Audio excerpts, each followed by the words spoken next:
They called her a lost tithe, a name written off the register before the ink dried, a number that came up short and was not mourned. 300 witnesses watched her stumble toward the bridge in the dark of the ashen solstice, and not one of them moved. That is the account the High Warden filed. That is the story the pack told itself for the 7 days she was missing. What the record did not hold, what no warden's quill touched, was the shape of a man in the river dark, hauling her out of water so cold it had already begun to stop her heart. What no register names is what happened after, in the king's own keep, while the hierarchy assumed she had sunk. A dismissed Omega, a silent king who had not spoken his want aloud in 7 years, and an assembly of 300 that would one day kneel before both of them in the same hall where her absence had been logged as a convenience. If you stay for this one, drop a word in the comments before you go. Stories like hers deserve a witness. The year of the ashen solstice fell deep into winter, in the 4th month of a frost that had not broken since the harvest moon. The Vordenmere pack held its Omega tithe on the night the last ember of the solstice fire guttered out, as it had held it for generations, in the stone hall at the center of the keep, where the high banners hung gray with age. Senna had known the tithe was coming since the first frost. Every Omega in the lower ward knew. Maret, the elder keeper who moved through the Omega cells each morning distributing the iron-bolted shutters worth of warmth and a shared pot of thin barley grain, had told them what to expect, with the blunt patience of a woman who had survived 6 tithes herself. Stand straight. State your name. Let the warden assess. Do not argue the mark. Senna had stood straight. She had done all of it correctly. Vorin, the High Warden, had looked at her the way a man looks at a cracked beam he has already decided to remove. He was a long-faced man, pale in the way of men who spent their days under roof and lamplight, with a register open across one forearm and a scribe at his left shoulder who moved his quill without ever lifting his chin. Vorin walked the line of 12 Omegas, paused at each, spoke a number into the air, and moved on. When he reached Senna, he paused longer than he had paused at any of the others. No wolf sign, he said. No bonding response on assessment, no contribution to the tithe pool. He closed the register one-handed. Null tithe. Remove her from the ward and take her to the bridge crossing. Let the forest decide what to do with her. There was no argument. The rules of the tithe were older than any of the people in the room, and Vorin wielded them with the particular confidence of a man who had written some of them himself. 2 guards took her by the upper arms and walked her out of the hall through the back passage, past the scullery fires and the smell of boiling fat, out into a courtyard where the cold hit her like a struck bell. She did not cry. She had decided, somewhere in the weeks of waiting, that she would not give the warden's hall the sound of her distress. The bridge over the Vordenmere River was a stone arch built for cart traffic, wide enough for 2 wagons to pass, but the ice had come up from below and from the sides all at once that winter, and the middle of the span had heaved and cracked. The guards left her at the bridge's foot. Not on the far side, the official formality of exile, just at the foot. Close enough to the edge that the message was plain. The night was black except for the river light, the strange pale luminescence of ice in motion, and it was while she was standing at the edge of the broken arch, trying to understand what direction she was meant to walk, that the stone beneath her left boot gave way. The cold was so absolute it did not feel like cold. It felt like weight, like being pressed flat by something enormous and indifferent, and the sound the river made when she went under was not a crash or a splash, but a deep, grinding, total silence as the current took her and the ice closed over above. She thought, in the way the mind runs on a track even in extremity, that the warden's log would record this as confirmation of his assessment. Null tithe. No loss. She did not know, because she was not conscious to see it, that a figure stood on the bank 40 feet downstream. A man built as mountains are built, in layers, each one adding to the silence of the whole. He had come out onto the river path alone, without guard or torch, as he did on the nights the cold refused him sleep, and he had seen her on the bridge, and then he had seen her go into the water, and he was already moving before she disappeared.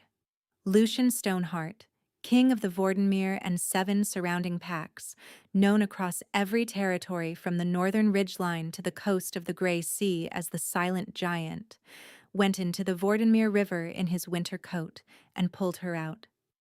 Senna woke 2 days later to the smell of beeswax and pine ash, and to the weight of 4 wool blankets over her that were finer than anything she had ever touched. The ceiling above her was stone, vaulted, with a crack running east to west that had been filled at some point with gray mortar and smoothed. She stared at it for a long time before she tried to move, and when she tried to move, she found her hands were bandaged from the knuckles to the mid-forearm. The cold had taken something from her fingers. She could feel them, which she understood later was the good news, but the skin was raw and the bandaging was tight and expert. Someone knew what they were doing with frostbitten hands. That someone was Marit. The elder keeper appeared in the doorway with a clay bowl and a set of linen wrappings folded over one arm, and her face, when she saw Senna's open eyes, was not surprised so much as carefully relieved. The expression of a woman who had been rehearsing 2 possible responses and was now committing to the better one. "Still here," Marit said. "That's something. Where am I?" Senna's voice was not what she expected. It was low and ruined sounding, like a hinge left out in the rain. "The King's Keep. Upper Healing Ward." Marit set the bowl on the side table and began working at the old bandaging without ceremony. "You were in the river for long enough that your heart was doing very little when they brought you in. The King's healer spent most of the first night deciding whether or not your hands could be saved. She saved them." She paused. "He carried you himself. From the river path to the keep gate. No guard, no torch. Someone in the watchtower saw him come through and sent for the healer, or we would not have known what he had found."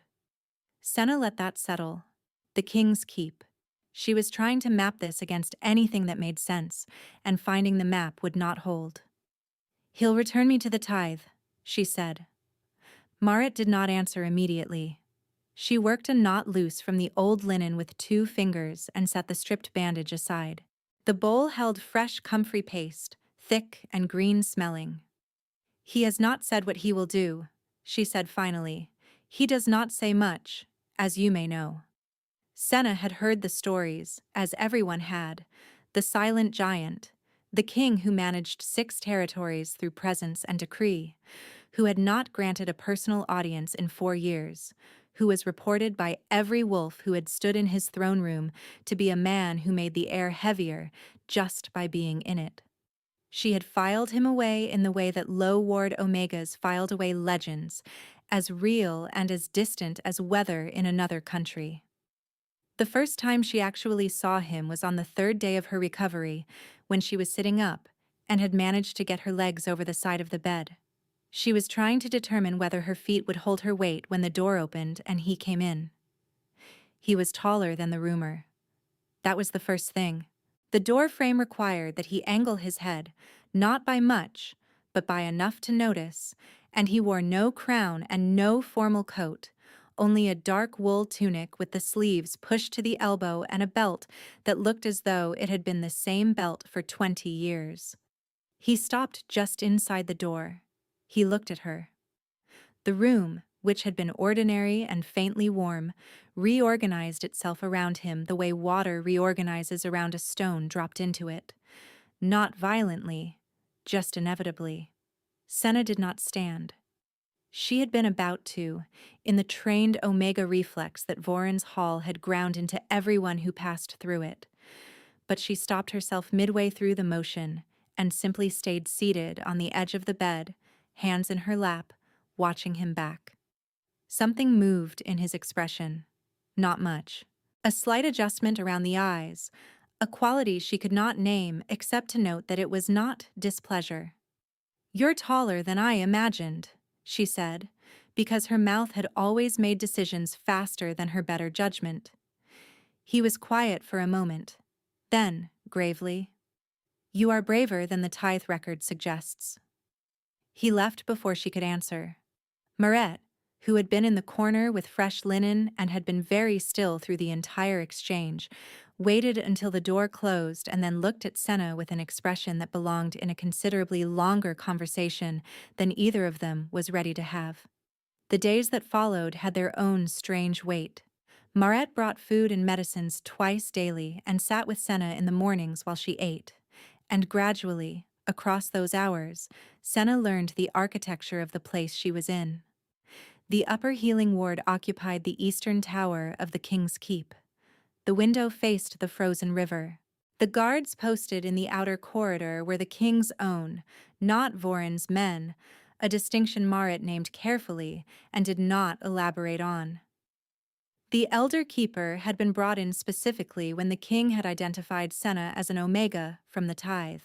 Maret served the Omega ward as its keeper under Voron's authority, which meant she knew the tithe rules, the medications, the registry, and she knew where the null root was stored. "Null root?" Senna asked on the second morning. Maret's hands went still over the bandaging. "It's a suppressant herb," she said slowly, "used in some preparations for bond pain. High doses can block bond recognition entirely. Suppress the wolf's response to a mate scent." She met Senna's eyes. "I have been wondering for some time why so many Omegas in the tithe pool read null on the warden's assessment." Senna looked at her. "How long?"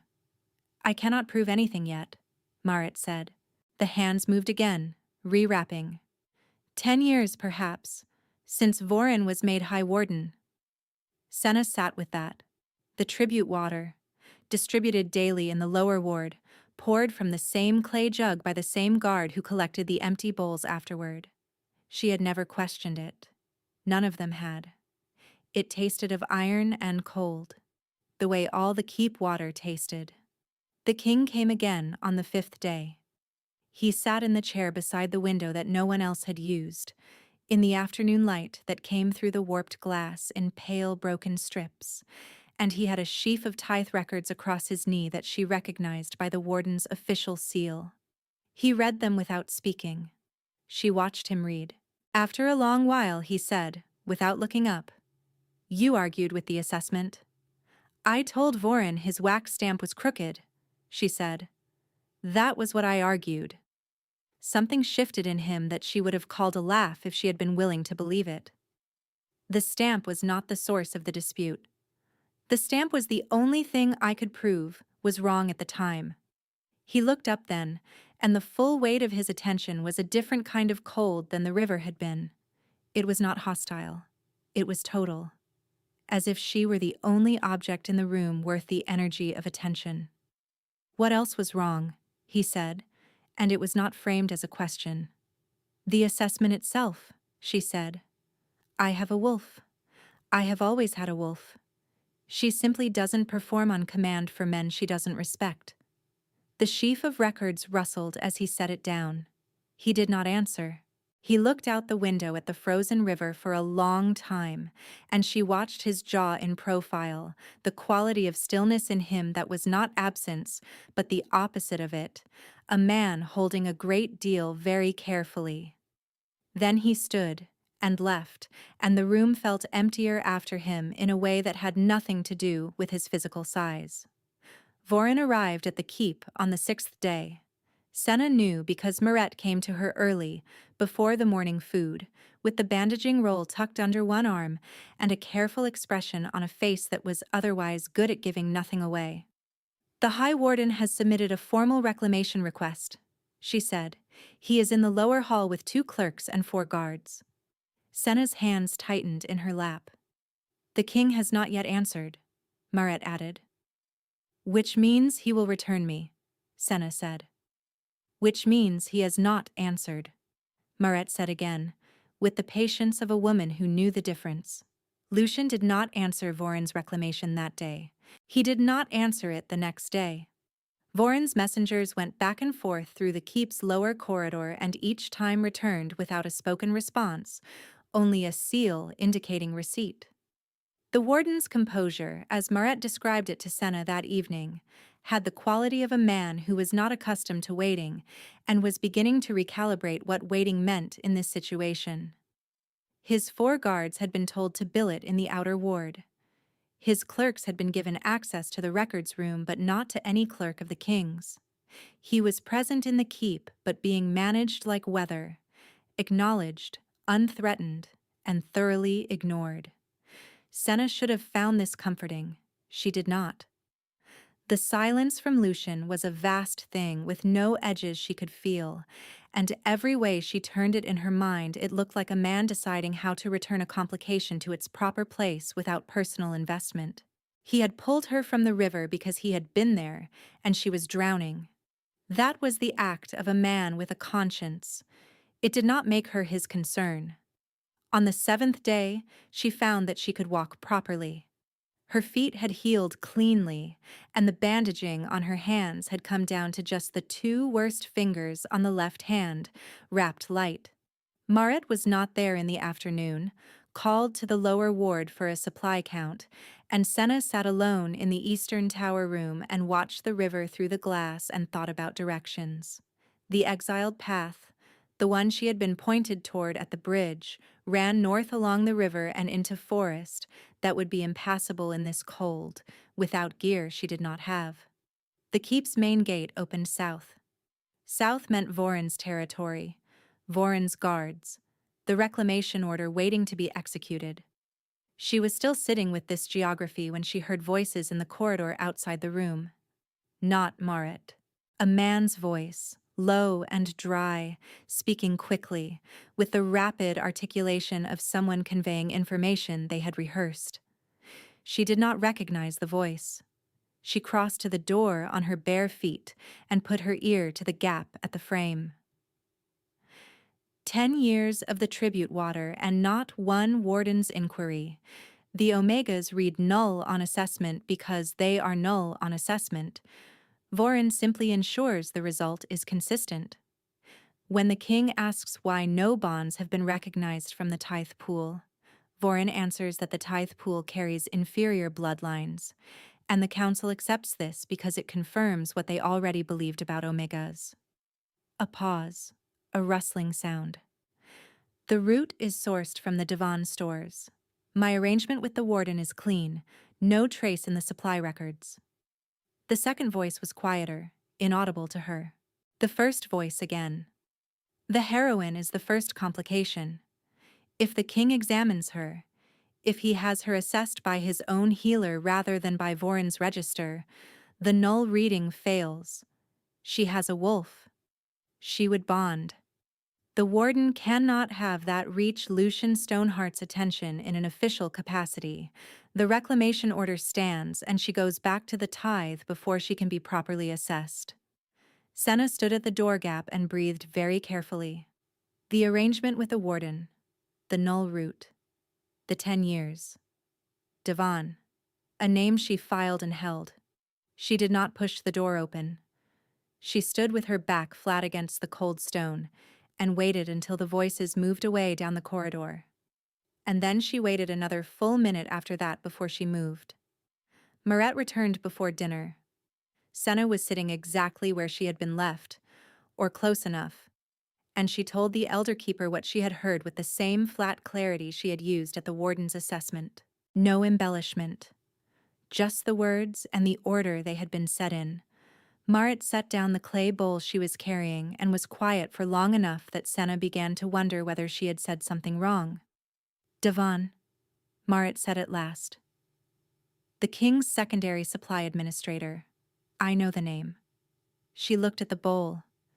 I know the storage marks on the null root. I have been looking at them for 2 years, wondering why the dispensary showed withdrawals I couldn't match to any sanctioned preparation.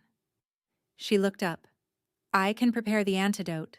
It takes 3 days to grow the blocking effect out of the blood.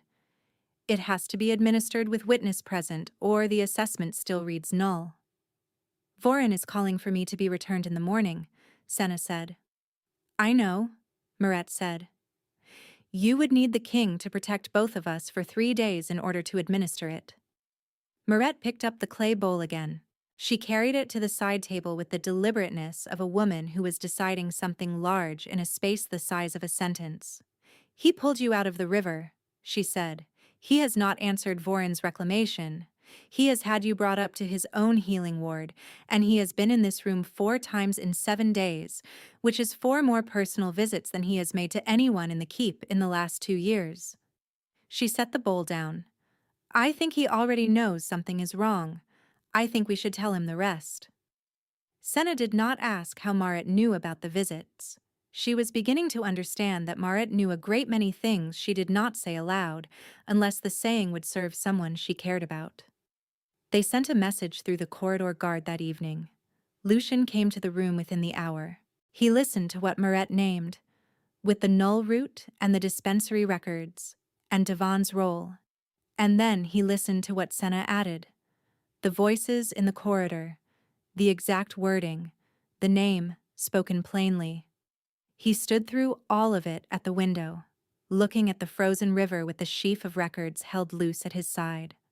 When they finished, the room was very still. 3 days, he said.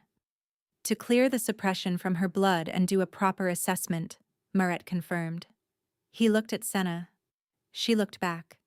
The full weight attention again, the quality of a man who did not spend it casually. You will stay, he said. 2 words. She registered them in the place where air should have been. Voron was told that the reclamation was under medical review. He did not accept this graciously. His clerks filed 2 counter-notices, and his guards presented themselves at the keep gate twice more, and each time the king's men turned them back with the same impersonal efficiency. On the 9th day of Senna's stay in the Eastern Tower, Voron sent word that he was convening a formal tithe tribunal before the full pack assembly to sentence the escaped tithe to the severance rite, to be performed at the blood moon rise, 1 hour hence, and that under the charter of the High Warden's office the king was required to deliver the subject to the assembly hall, or be understood to be in violation of the tithe compact. Maret read the notice aloud at the doorway of Senna's room. The antidote had been administered the previous morning, with Maret as witness, and the 3 days had nearly run. Senna's wolf, the one who had been pressed down and silent under 10 years of tribute water and null root, and a warden's contempt, had begun to stir in the hours since the last dose, not fully surfaced but present in a way she had not been since Senna was a girl. A warm and very alive pressure behind her sternum that did not hurt and was not calm. The severance rite, Senna said. It severs the pack bond entirely, Maret said. After it, she cannot be assessed for a mate bond because there is no wolf connection left to read. It is a legal instrument Voron has used twice before on Omegas, who became inconvenient. She folded the notice precisely. The blood moon rises in just under an hour. Senna stood up. She was wearing a borrowed wool dress, 2 sizes large, belted with a piece of cord Maret had found. Her hands were nearly healed. Does the king know? She asked. The notice was delivered to him first, Maret said. He has not come to this room. There it was, the shape of the thing she had been refusing to name. He had kept her from the reclamation because he was a conscientious man who knew something was wrong in his tithe system. He had listened, and he had bought 3 days, and now the cost of 3 more days was a formal violation of a compact he could not afford politically. He was the king of 7 territories. She was an escaped null tithe with frostbitten hands and a borrowed dress and no name that mattered to any registry above the lower ward. She understood the calculation. She had always been able to understand calculations that ran against her. Tell me how to get to the assembly hall, she said to Maret. You cannot go down there alone, Maret said. I know. Senna crossed to the door. Come with me. I need a witness. The assembly hall occupied the keep's great central chamber, The same hall where the Omega tithe had been conducted 9 days before, with the high gray banners and the stone dais at the far end where the warden's table sat. It was full when they entered from the side passage. 300 people, or close enough that the number was a sound, a low ambient pressure of breath and wool and the grease of too many candles lit at once. Voren stood at the dais in his formal warden's coat, the register open before him, his scribe at his left shoulder in the same configuration as the tithe. Beside him on the dais stood a man Senna recognized from the corridor voice, Devan, the secondary supply administrator, lean and watchful, and standing slightly too far to the right for a man who claimed only an advisory role. Voren saw Senna enter. The register did not move from his forearm, but something in his posture recalibrated, the slight resettlement of a man who expected a problem to arrive through a different door. He raised his voice over the assembly noise. The escaped tithe presents herself. Good. This concludes the need for a formal summons. He marked something in the register. The severance rite will commence at blood moon rise. You will come to the dais. Senna walked to the dais floor. Not onto it. Not yet. She stopped at the foot of the 3 shallow steps and looked up at Voren with the same steadiness she had brought to the original assessment. I request that the assessment be reopened, she said, under the King's medical review provision, which remains active. The medical review provision expired this morning when the King failed to provide a counter notice, Voren said. The tithe compact is clear. He looked past her at the assembly. The rite begins in 42 minutes. Marit stepped up beside Senna. Her voice was level and carried the way voices carry when they have been used in cold rooms for many years.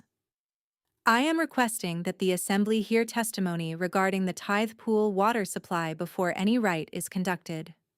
I have documentation of irregular null root withdrawals from the King's dispensary over a period of 10 years, cross-referenced against tithe assessment records, showing a consistent pattern of bond suppression in the Omega pool coinciding with the current High Warden's tenure. The hall changed. Not loudly.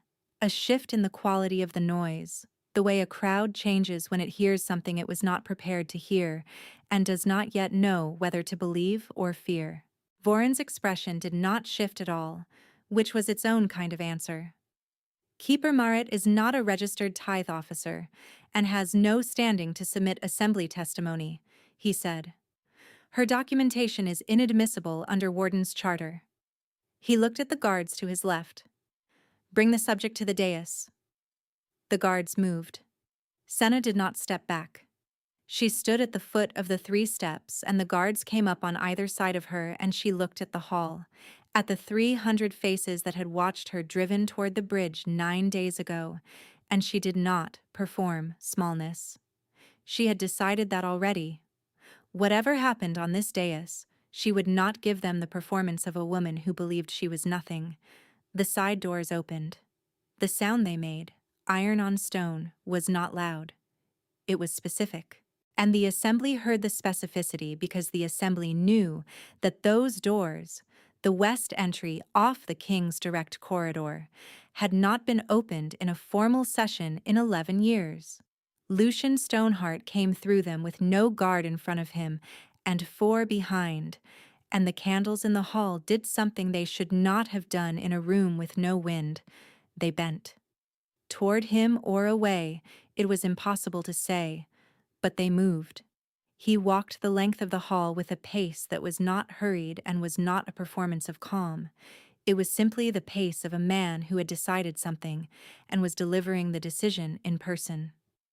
The assembly split for him without being asked. Even Voren's guards, who had been reaching for Senna's arms, went still. He reached the dais.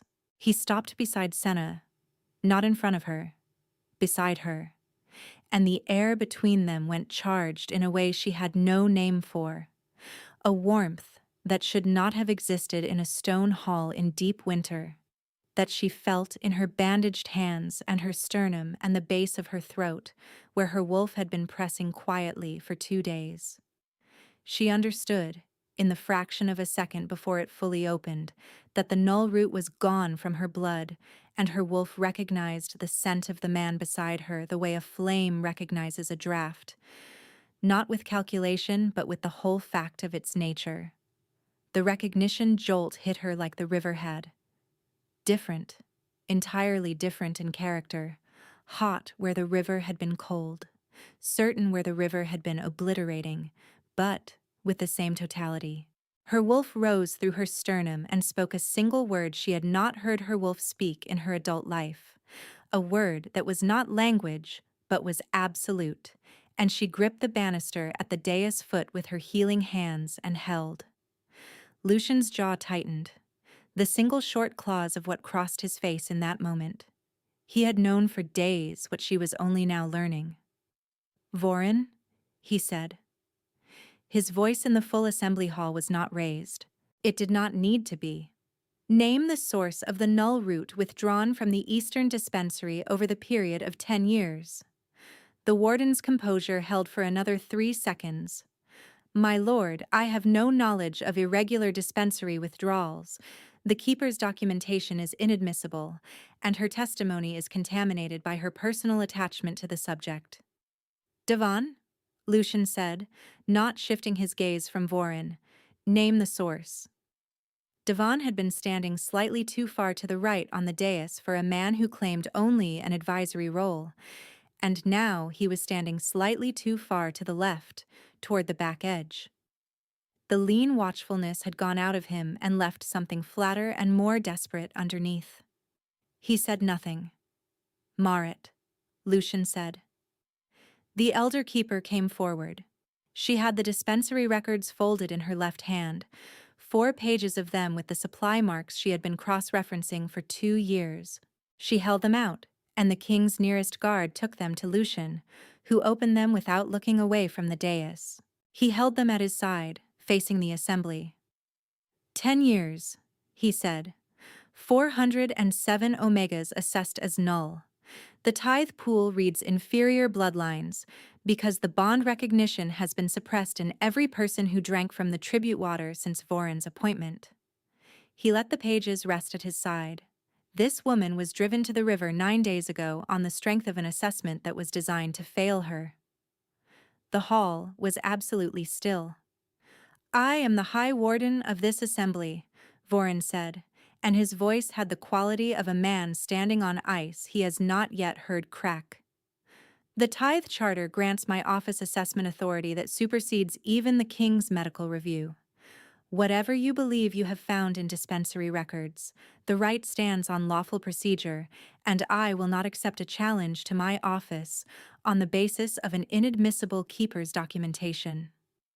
Lucian Stoneheart set the dispensary records on the dais step. He looked at them briefly. Then he looked at Vorin with an expression that had no anger in it, which was worse than anger, and said, "You are done." He reached past Senna to the iron chain mounted at the base of the dais, the severance right anchor, the chain that omegas were bound to during the procedure, and he took hold of it with one hand and pulled. The iron fitting it was anchored to was set into stone that had not moved in 100 years.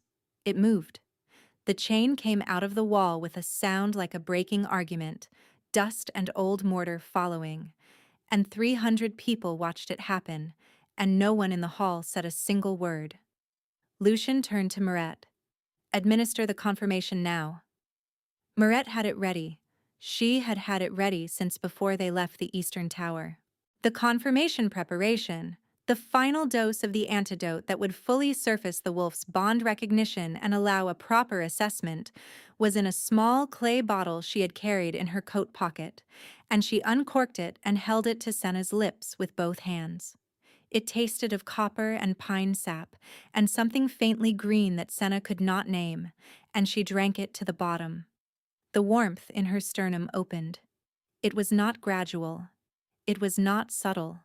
It was the difference between a fire that has been burning behind a closed door and the door coming off its frame, and Senna made a sound she had not planned to make, a sharp exhaled breath because the bond that had been pressing against the null root's suppression for what she now understood to be years came through her, in a wave that started in her hands and reached her throat and went still. Her wolf rose fully, fully, for the first time in her adult life, and the scent of the man beside her was the only thing in the room that made sense.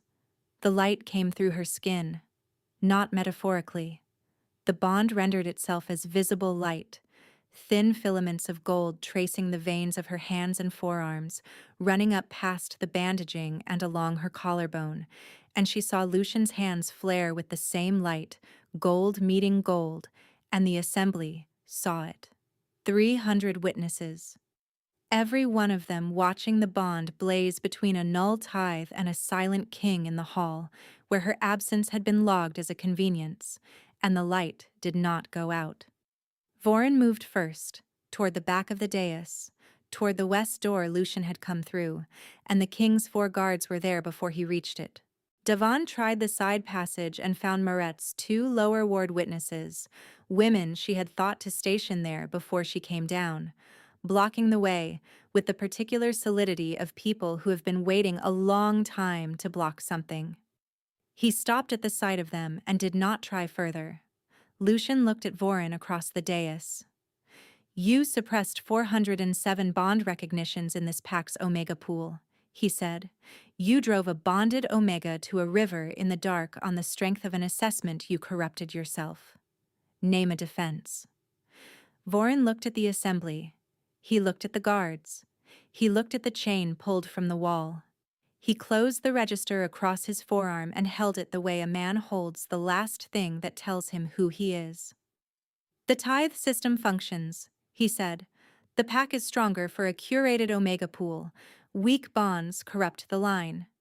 "There it is," Lucian said, not loudly, as though he had been waiting 9 days for a man to say the thing plainly. The judgment was not prolonged. Lucian spoke the warden's crimes before the assembly in the flat enumeration of a man who has weighed each one and assigned it its exact size. Bond forger, suppressor of the mate link, corrupted officer. He spoke the sentence as the warden's charter required, before 300 witnesses, before the registry seal, and Vorin's official mark was struck from the record by the king's own seal-bearer in the same room and in the same moment. What followed was final and was not described at length because the assembly did not require a performance of it, only the knowledge that it was done and would not be undone. Devon was stripped of his administrator's mark before the assembly, his supply authority revoked, his name entered in the record as co-conspirator and banished from all 7 territories, to be given no shelter and no passage. He was taken out through the main gate within the hour, with the record of his banishment read aloud at the gatepost as the charter required, and the sound of it carried across the frozen courtyard to where the assembly could hear. Lucian turned to Senna. She was still standing at the foot of the dais steps, the gold of the bond fading now from visible light to something she carried in her chest instead, warm and constant, like a hearthstone. The assembly had not left the hall. 300 people, the same 300 who had watched her driven toward the bridge, stood in the low candlelight and watched the king face her. He lowered himself to one knee on the stone floor at the foot of the dais. The motion was entirely controlled and entirely deliberate, the act of a man who had decided to do this and was doing it without apology or ceremony, only intention. His head came forward, the nape of his neck exposed, the voluntary submission gesture the pack laws reserved for mate acknowledgement, and his voice when he spoke was not the proclamation voice he had used for the warden's judgment. It was the other one, the quiet one she had first heard through a warped window and a borrowed wool dress. "I have not spoken my want in 7 years," he said, "because I had not found what it was for. I am speaking it now, before this assembly, before you." Senna looked at the back of his neck. She looked at the hall. She looked at Marette, who was standing near the side door with both hands folded at her waist and an expression of absolute private satisfaction. She looked at the king on one knee on the frozen flagstone floor of the hall, where she had been nulled out of the register, and pointed at a river. She put her hand on his shoulder. Her healing hand. The left one. The one with the worst 2 fingers still wrapped in Maret's careful linen. He felt the weight of it and his shoulders settled. A man releasing something he had carried at height for a very long time.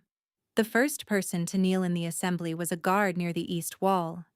Then a ranked wolf near the front, then 2 more, then a wave of bowed heads moving through the 300 witnesses like a wind moving through winter grain, not announced, not orchestrated, simply happening because the moment had its own gravity and the people in the room recognized it. Marguerite bowed last, freely and with a small dignified nod, the bow of a woman who is not surrendering but acknowledging something she believes to be true. They called her Luna before she had walked 3 steps from the dais. Not a proclamation, or not only a proclamation. A sound that came from several places at once and settled into the room the way first snow settles, covering the shape of everything that had been there before. The weeks after had their own texture, quieter than what preceded them, and more particular in their details.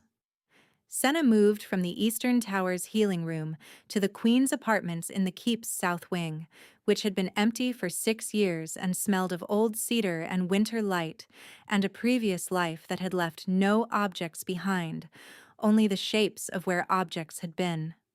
She filled it gradually, with Marit's help, with things that were hers. An herb rack near the window for Marit's preparations, because the elder keeper visited daily and the visits had become the structure of her mornings. A second chair beside the fire for the evenings when Lucien sat across from her, in the quiet that was not distance, but the particular fullness of 2 people who did not need to fill silence with noise.